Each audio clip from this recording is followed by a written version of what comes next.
എന്നിട്ട് നബി സല്ലല്ലാഹു അലൈഹി വസല്ലം പറയും, ഇന്നല്ലാഹ ലാ യുഅ്തി ദുനിയ മൻ അഹബ്ബ വമൻ ലാ യുഹിബ്.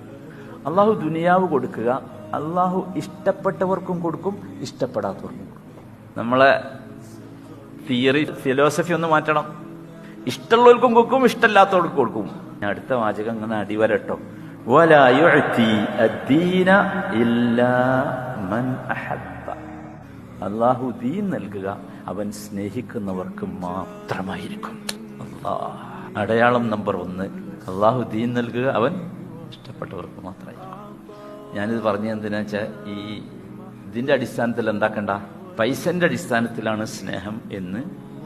ഫമൻ അഅതാഹു ദീൻ ഫഖദ് അഹബ്ബഹു.